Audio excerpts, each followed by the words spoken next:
All right, so according to the problem statement, what we need to do is solve the diffusion equation with, let's say, a constant diffusivity coefficient alpha, subject to the boundary conditions that there's an initial temperature profile, let's call it T0 of x, and two boundary conditions on the heat flux at, say, the top and the bottom of our little puck for flash diffusivity. So the heat flux at the top and bottom is 0, which implies that the temperature gradient at x equals 0 and x equal L, so the top and the bottom, are 0. From there, we'll seek solutions of the form like separable solutions and exploit superposition. So what we'll do is we'll first assume that the temperature profile, as a function of x and time, can be broken into two things that are multiplied by each other that are separately a function of time and a function of x.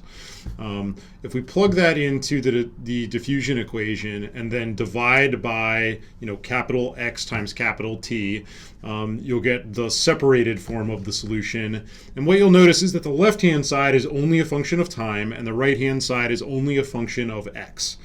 In that case, the only way these two things could possibly be equal to each other is if both of those things are individually equal to a constant. Let's call the constant minus mu squared. The reason why I choose the minus sign is because I sort of anticipate that the time-dependent solution should be a bounded solution, and it turns out to be exponential, so I want it to exponentially decay instead of exponentially blowing up. So once we notice that, then we can basically go ahead and solve for both the time-dependent function t of t and capital X of x. And the solutions depend on whether mu is 0 or not. So if mu, this constant, turned out to be 0, in that case we would find that the function of time is just a constant and the function of x is just a linear thing. Let's call it b plus c times x. On the other hand, if mu is not equal to 0, then the time-dependent solution would be a negative exponential decay, and the x portion of the solution would be sinusoid. So sine of mu x plus cosine of mu x with two unknown coefficients, e and f, let's say. If I use superposition, what I should really do is consider both of those are possible solutions. So I can add the two solutions together, and when I look at them, I'll notice that I have more constants than I actually need. So I can go ahead and combine some of those constants together, like a times b. I'm just going to combine that together into a new variable a, since I haven't used any of these unknowns yet. So I'll call it, say, a plus b times x, times whatever the exponential thing is, plus two new unknown coefficients, let's call them c and d, that are combined together with the sinusoid and the cosine.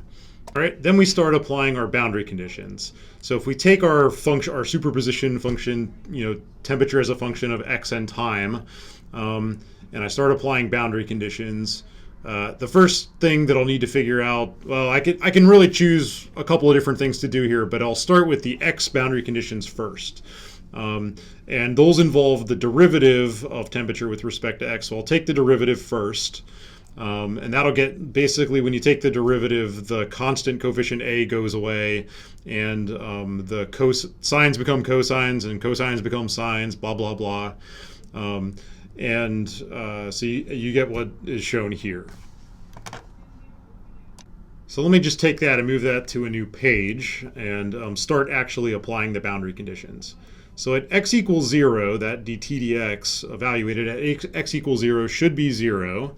That tells us that b plus the little exponential thing that's there, that's time dependent, should multiply by c times mu, because cosine of 0 is 1 and sine of 0 is automatically 0. And by comparison, we find out that b has to be 0 and the term c has to be 0.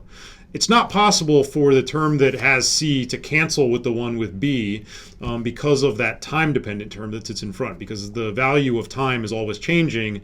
It might cancel at one moment of time in that case, but it could never cancel at all moments of time unless b and c were 0 for all time. Next, we'll apply the boundary condition at x equals L. And since b and c have already been determined to be 0, the only thing left to worry about is what's going on with d. So if you look at the time-dependent term, there'll be a term that contains the d times sine evaluated at x equal L. Now, we could, in principle, think about the fact that d could be 0, but if I set it equal to 0, that is more restrictive than I actually need to be. It actually suffices to just ask that sine of mu times L be equal to 0. That's the less restrictive case and opens up some additional possibilities that we'll find out are important later. So if sine of mu times L is 0, then that implies that the values of mu are now restricted.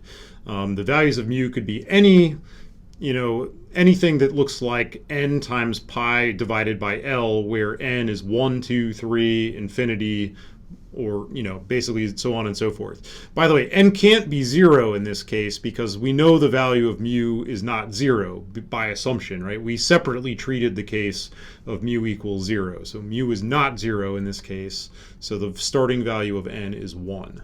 So let's just take a second to rewrite our solution using the fact that we now know that some of these constants are zeros and other ones are restricted to particular values.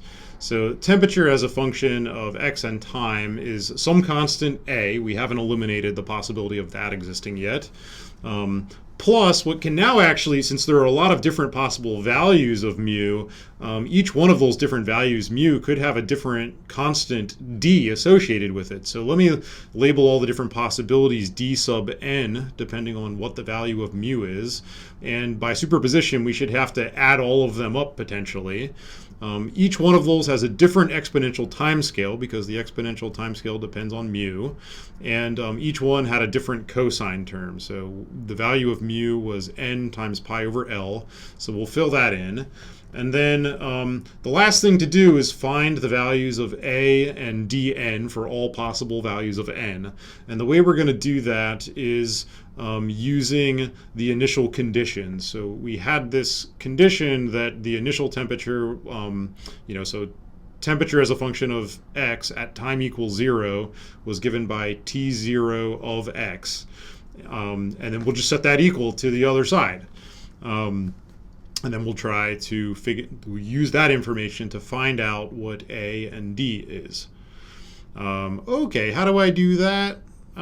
Well, the key thing is to realize that those cosines that are sitting there inside the summation, and in fact there's like an invisible 1 next to the A, those are actually basis functions for an eigenspace defined by our Liouville-Sturm problem. So to understand what those words mean, you might have to go back to Meeg 690.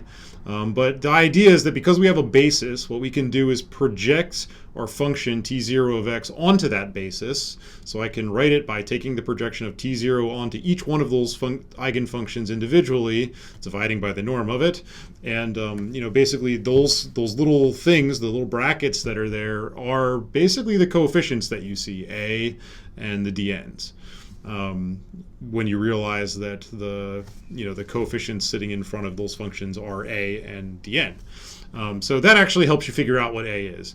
So a is actually the projection of T0 onto the basis 1, and the normalization is the integral over 1 from 0 to L. And that would more commonly be known as the average temperature or the final temperature after all the heat spreads out. We can do the same thing for the d of n's. We'll project them onto the cosine functions. That's a little bit harder to do by inspection to figure. Well, actually, you can't actually integrate that by analytically, because I haven't told you what the function T0 of x is yet. Or at least I'm asking you to do that computationally. I think it's actually possible to evaluate those by hand, but anyway. The integral of cosine squared from 0 to L turns out to be L over 2, and so you can write out that function analytically as well. Like I said, so the actual integral that sits up there can't be evaluated until you actually specify the value of T0 of x. In practice, that function is actually known because I told you that T0 of x is a negative exponential, and I believe it's actually possible in this particular case to take that derivative analytically.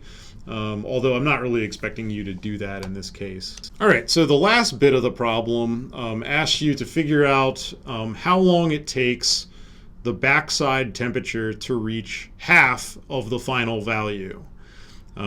So, basically all we need to do is take our solution for t as a function of x and time. We'll evaluate it on the backside, so at x equal L, and we'll ask when is the temperature at x equal L, so let's call that time t half. When is that equal to the final time divided by 2? Like when does it make it halfway there? So you basically just write it out.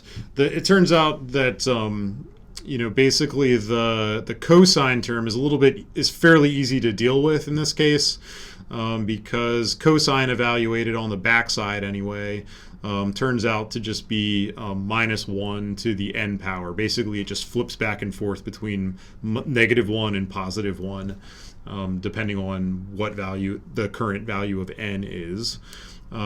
But still, solving that equation is harder than you would be able to do by hand, because it involves an infinite series. So the only way to really do this is to use a computer to do it.